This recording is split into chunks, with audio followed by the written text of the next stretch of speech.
So from the Japan Randonneur 8, Maya Ide, Ben Dodge, the Bike Accident Attorneys team, Colin Arnold, Another Day in Paradise. He's obviously out here not to race, but to have a vacation. Carl Gady from Tutapona, and Lacey Jones from Love, Sweat, and Gears. So thank you all for taking a few minutes out of your day to sit here, and we'll get you back to doing things more important than talking to me. Well, we'll get this started. So hi, Maya, good to see you. We're super happy to see you.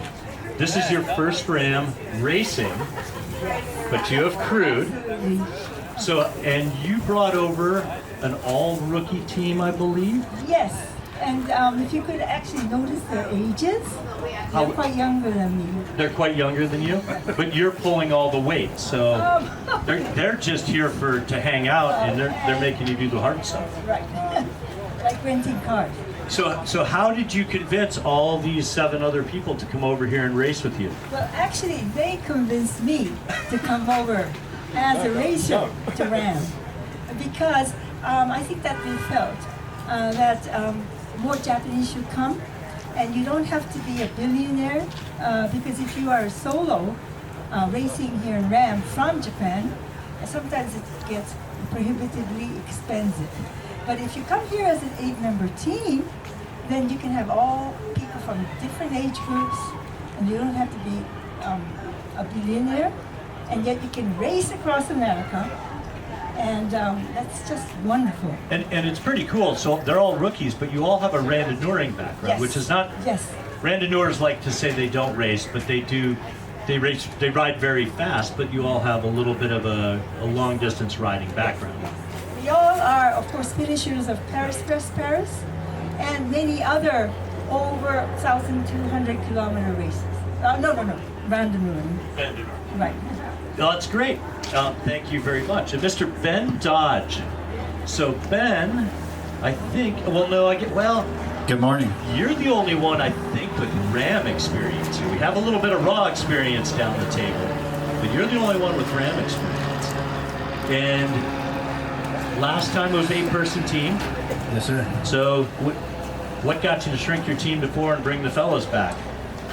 That's a good question. So I did Ross solo. That's what got me into this whole thing. That stupid race was so fun. You figured a team was a much smarter way to that's go. a much better way to do it. So I did the 2-man RAAM in 2019, I believe, and with one of my teammates here this year. His name's Tom. He's over there. And that was epic. That was fantastic. And then we did that 8-man team 2 years ago, and that was just a fun experience. This time around, I wanted to put together a team, and this sounds, I know what it's going to sound like, but Well, let's hear it. we want to win. And we want to win everything if we can. So we put together a 4-man team that we're really trying to get after it this year. And so the 4 guys have been hand-selected for that purpose. They're amazing. They're amazing athletes, but they're more incredible people, which is super cool. So this 4-man team is all friends, all local from my hometown in Arizona, and we're just here to have a great time. And that is kind of one of the cool things about teams is, a solo racer, while you have a support crew behind you, you're kind of, it's you and you're bearing the weight of the riding. Whereas a team, you kind of get to share the social aspect with friends, families, co-workers, whatever it may be, and that's kind of a cool thing to do. And I think you're one of the very few people to actually do all divisions of RAAM. There's not very many of them out there. I have one left. One left. You're coming back for it, right? Yeah, I got the green light from the missus, so it's just picking the year now. Possibly next year we'll go for it. Don't go without permission because it never ends well. Correct. And Colin, next to you. Colin. So Colin is riding for, kind of in memory of one of the great early days RAAM riders, and Bob Breedlove. It's Another Day in Paradise. That's where the team name came from. Yes, it is. It's one of Dr. Bob's favorite sayings. It's Another Day in Paradise. And if you take the first character of each of those words, it's an Iowa dip, and we're all from Iowa. That's actually pretty good. Oh, you are all from Iowa. All of the riders are from Iowa. The crew is, we have crew from Germany, the Netherlands, Texas, the East Coast, the West Coast, and in between. Well, either they really like you or they really like Mr. Breedlove, one of the two. Because Bob was a pretty special guy. You know, sad that he's gone. And he actually was killed during RAAM in a pretty terrible accident, and it was pretty well known. But Bob really did never have a bad day. Like, he truly was a good man. He was excellent. His reputation, both as a surgeon and as a bicycle rider, is well known. It was a sad day, obviously, when we lost Dr. Bob. He sponsored our race team in Des Moines, the Des Moines Orthopedic Surgeons race team, the traditional bicycle race team, and that's how I become involved in this sport. And on our team is Tom Buckley, who's finished RAAM 3 times as a solo rider and is also had ridden with Dr. Bob. Yeah, he has. And I think he raced just a couple of years ago on a team as well. Just last year. Oh, yeah, that's right. They get a little blurry after I'll a while. bet you after this many years, I'll bet you like, huh? Yeah, it gets a little confusing, but you know, the whole thing with Bob, of course, that happened the year my father was racing a 2-person team, so it was before we owned the race, and it was such big news. And it kind of impacted the race a lot, and it changed a lot of things about how things were approached. So it's good to see you back representing Bob and his positivity and just loving the sport and people and being super supportive. So Mr. Carl Gady's up next. Good morning. And Carl's bringing a whole rookie team over here as well. This is a new adventure for you. Yes, we are all rookies. Our entire crew and riders have never participated in RAAM before. So what lured you to RAAM? Because it's not just an easy thing to roll up to, as you've probably experienced so far. So the whole reason why we're doing this is to raise awareness and to raise support for an organization that I work for called Tutapona International. And so we're super excited about using this as a platform to raise awareness for the people that we serve around the world. And that's great. And that's one of the things that has been a pretty common thing. A lot of racers do raise money for charities now, and collectively teams have been raising about $2.5 million a year. So it's much, while we all sit here and really love to ride our bikes, it's a pretty selfish pursuit. But a lot of people have found a great way to give back, to the sport, to other people, to encourage them to ride. So it's great to see you here. I'm glad you rallied the troops, and we'll get back to that in a minute here. We'll see how you did that. And then Lacey way down there. Good morning. So Lacey has kind of an interesting experience. While you are a RAAM rookie, you're not really a raw rookie, but you had a pretty rough raw. And I'm sorry to bring it up because it's probably not the best of memories for you. But you're back. You fought back, and you're here. So that says a lot. So what got you? Like, why? Why are you back? We're happy to have you. It's a good thing to do. But it was a rough raw. Yeah, you could say that. So for those of you guys that don't know, in 2021, my team, they're here today. We took on RAW, and unfortunately, when we passed Parker, Arizona, I was struck by a semi-truck, and I was on my bike. Oh, sorry, can you hear me now?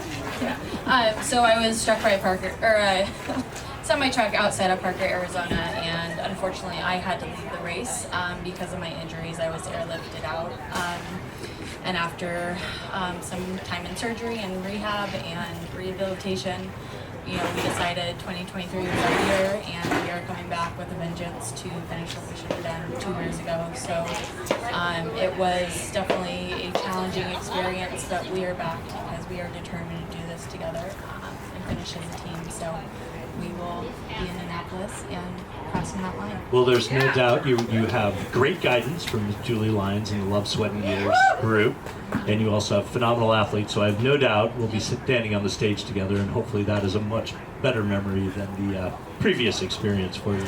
Absolutely, thank you. So back to you, Maya.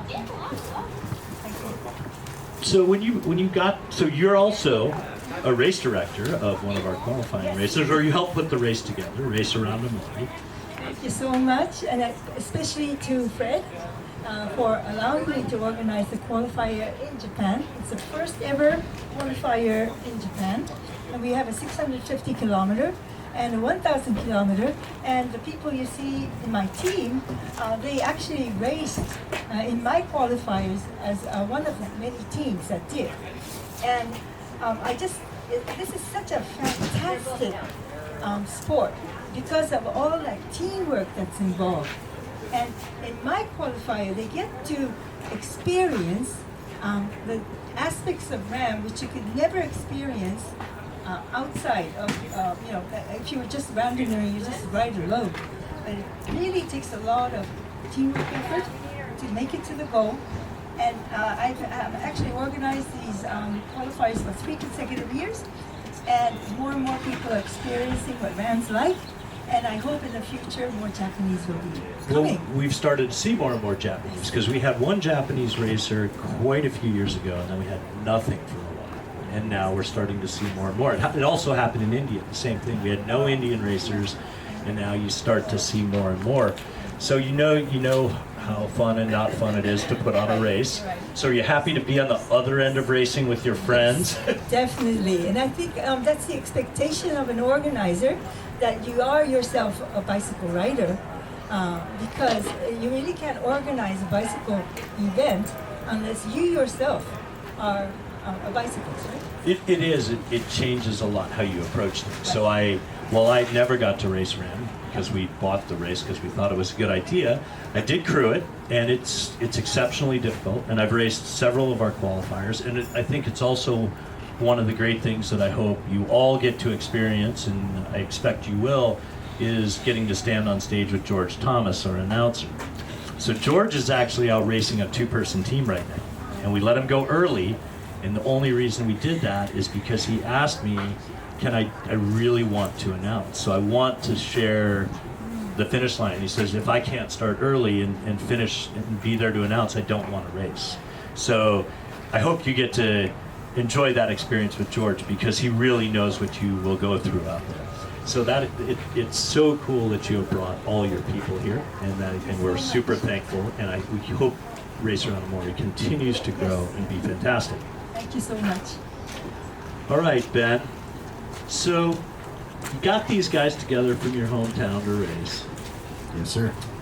How do you approach it compared to, 2-person's a really different event, and 8-person's really, they're very different things. And 4-person, surprisingly, everyone's like, oh, 8-person teams are so much faster. It's not always true. So how are you kind of approaching that mentality? Have they all raced before? I know Tom has. Yeah, so Tom has raced 2-man with me. Jaime has raced 8-man with me. And then our old man, Gary, is a rookie. Oh, give him the crappy sections. Yeah, he doesn't know what's coming yet. But I swear he's the fastest one of all of us. It's just ridiculous. He's amazing. He's got like 14 abs and muscles coming out of everywhere. Oh, perfect. So send him up Wolf Creek. Yeah. Send him up the Appalachians. He's just a beast. Our strategy is Gary. No. Yeah, he's just a beast. No, we're just very excited. It's a different thing to think about. It really is. If participating is amazing and it's wonderful, and that's been probably the sum of my RAAM experiences. And this time around, to try to do something differently and put a strategy together to win is kind of foreign. And so we played with lots of ideas, but yeah, the 4 of us are gonna split into 2-man teams is how we're gonna do it, and we're gonna go 8 hours on, 8 hours off. Yeah, and that is a pretty different strategy. Like when you're racing to win, it's very different than racing to finish.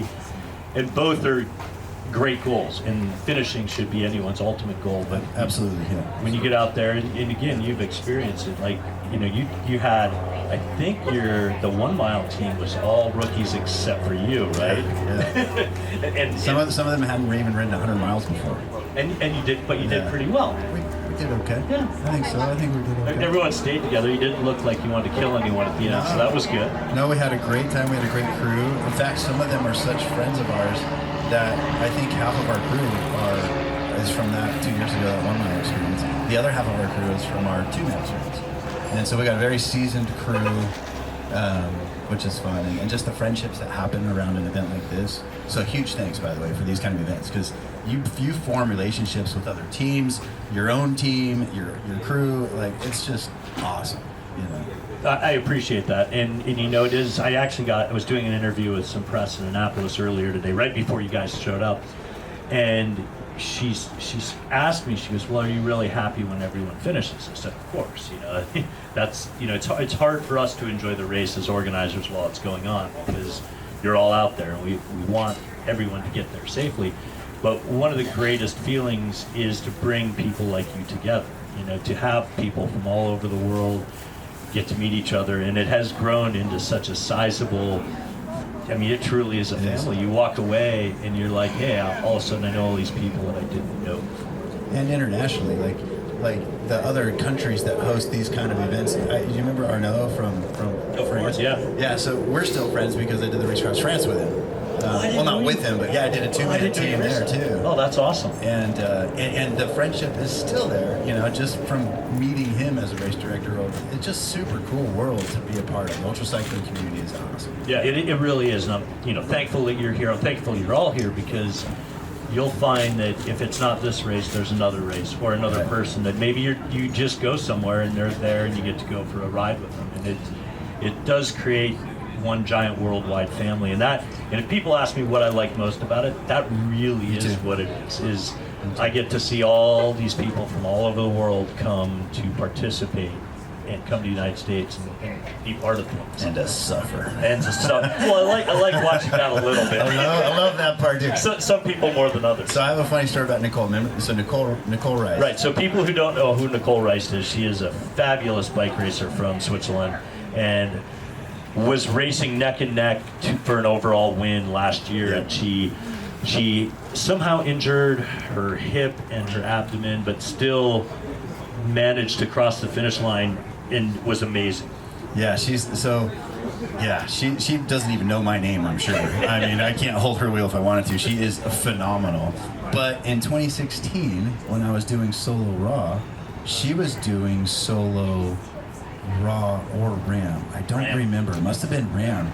And it was going up the climb right before the glass elevator, and she was nearly passed out on the side of the road. This was before she was a rock star. I don't know what happened that day or that year. And I remember she learned. Probably, right? Yeah. And I remember, and this is one of the cool things about this kind of event, is our crew just jumped in there with ice and water and kind of left me alone, like, hey, go up the hill, you'll be fine, let's help this person. And it happened to be Nicole, who later, turned out to be one of the world's best ultra cyclists, right? Like I said, she has no idea who I am. I don't even know if she remembers that story. But what I love is that feeling that everybody has. Like, no matter what happens with all these teams out there, I'm positive they'll all help each other, right? And it's just so cool. It's a race, but everybody wants to see everyone do it. Absolutely.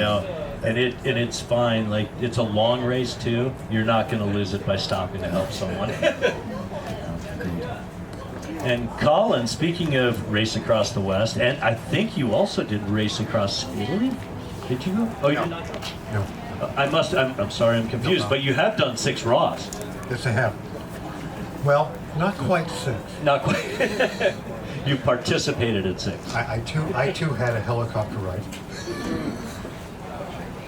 And, after the helicopter ride, I told my wife I'm done. She said I was done. So a few months later, Alan Johnson contacts me and says, hey, I need a rider for Team Raw. And I thought about it, and I thought about it. And then I did probably one of the smartest things of my life. I usually decide and then ask for forgiveness. I decided at this point, I better ask for permission first. She said, as long as you don't ride the glass elevator. Ah, yeah, see? That was the condition. Now, since then, I have ridden the glass elevator. She's fine with that. She asked me one day, this was earlier this spring, why don't you ride to the top and then ride back down? So I did. How was it? Riding to the top was interesting. Riding down was interesting. Was it a little jittery for you? Was it? There, one of the things about not being in a race, you don't feel it's necessary to ride a race speed, and certainly that made it feel better. But in reality, and the first time I was down, I thought, I wonder if I'll remember where I crashed at. Nope, no idea whatsoever. Yeah, I remember that year, unfortunately. Well, we remember things like that.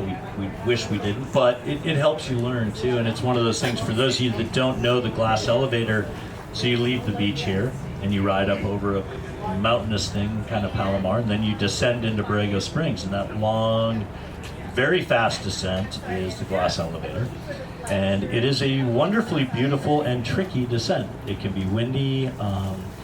There can be some gravel up there. So it's one of those things like you're not going to win the race in that descent. Oh, definitely not going to win. But you can definitely lose the race. So what made you decide to make the jump to RAAM? Okay. Well, I'm sure the wife approved. yeah, she definitely approved. Actually, a long story. In 21, there was a group of us that rode a four-person RAAM, and one of our riders, David Ertl, maintains a list of what he calls his bucket list. Not bucket list, bucket list. And he shared his bucket list with me, and I looked at it, and he had Team RAAM on there. Huh, that sounds like a good idea. And that led to a little bit of here and a little bit there, and then during that race across the West in 21, Michelle Tolmeyer, one of our other riders, Michelle, who's been crew chief a number of times with every time I've raced, except this year, said, you know, I'd like to give this a try one time. So Michelle is racing this year, not crewing, so she's not my crew chief this year. Well, you know, your crew deserves that every once in a while. We have Team Viasat, who's a local team here, who this is their 12th RAAM. And one of the years, you know, they've always been a pretty competitive team. They always wanted to push it. They held the record for a year, I think. But one year, they are completely a corporate sponsored team. And they said, you know what, we've all raced and raced and raced, and all these people have given as crew.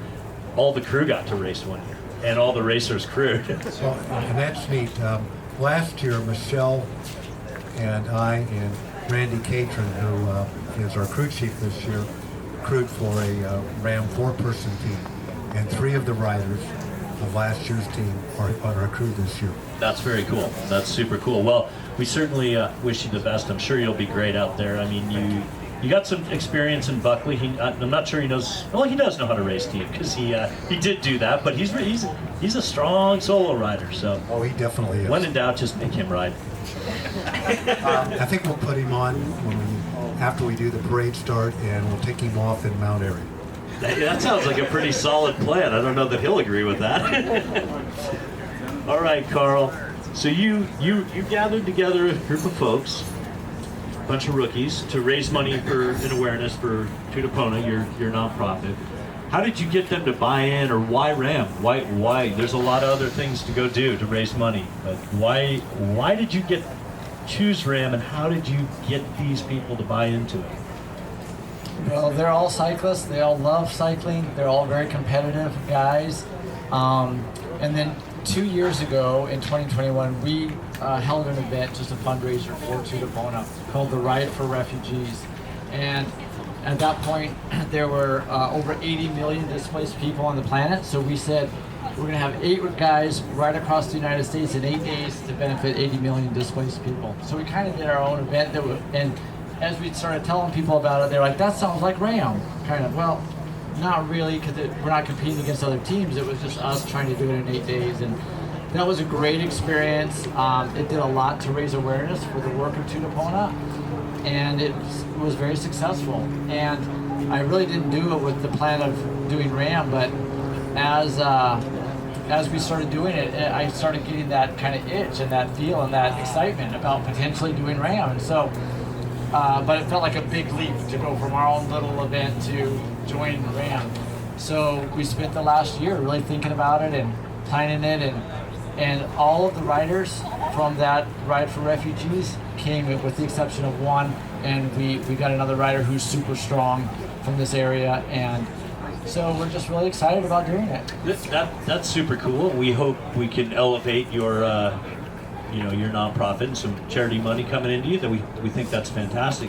The good thing about it is that having ridden across the country in 8 days, you know what it's like. So you at least have a feel for what's going on. Is there anything you're like looking forward to or not looking forward to along the course here? Well, it'll be a different course that we're doing. We did a southern tier route, so we're going off course quite a bit. But Yeah, I mean, just the whole rhythm of doing 24 hours a day, you know, nonstop. I was really surprised in that event how it just, you lose track of the days, you lose track of the hour. It just feels like one really long day, you know, this whole event. And so I'm excited about kind of getting back into that rhythm and getting the teams out there and competing and pushing hard and doing the best we can. Yeah, and that's great. I mean, it is. It's a really interesting rhythm you get into, and even on the production side, we lose track of what day it is. I can barely remember. But we're super happy you made the choice to join us. That's fantastic. Thanks. We're super excited to be here. Cool. And Lacey. Oh man, see what happens to me? It's only the beginning. Well, no, I've actually been out here for a week already. Okay, touche. It's sort of the beginning. So you're not just, like, obviously you got 4 super strong ladies racing for you. We do. We know you got some bike racing experience, but you're also doing some work for a little bit of nonprofit work for Adaptive Adventures. Why don't you give us a little lowdown on that? Yeah, so Adaptive Adventures is our nonprofit partner that we chose this year.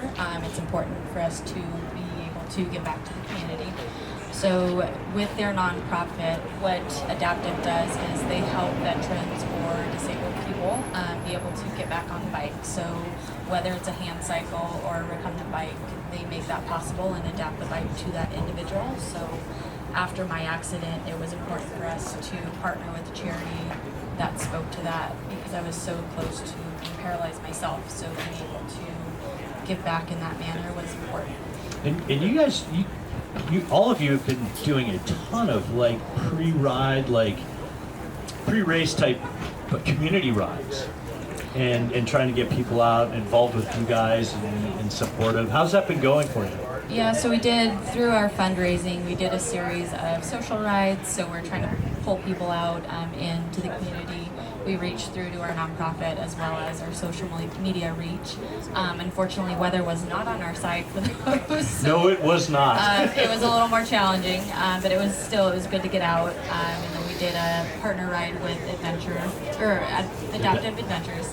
And we were able to go to one of their events and to see the reach that they have in their community and how many people they're really helping was incredible to see. So it's been really good to get out and mix with the community and kind of share our story and why we're doing this and what we're doing it for. Yeah, and Love, Sweat, and Gears has been such a fantastic team throughout the years. I know you've been involved with Julie for a while, but the whole organization that she's put together is fantastic. So has she kind of prepped you for the Beyond Durango part of this? Are you ready for that? I don't know, Coach. What do you think? Where's Coach? Oh, she's hiding back there. She's hiding back there. She says you're ready, so. She has kicked our butts during this training session, so we are ready and we are prepared. Good. She told you the Appalachians are nothing like the Rockies, right? Yep, I've heard rumors that we have a couple of our team members have crewed for RAAM, so they have updated us on that piece as well. Good. Don't let them give you the crappy section by Hanover. Let someone else do that. Okay, Sancho, that one's yours. Anyway, I'd like to thank you all for being here. I really appreciate it, and I'm not going to take up any more of your time because I want you to go get on the bike, rest, ride, and see you all Saturday at noon for the start. So thank you again, and I will see you all in a couple days. Thank you.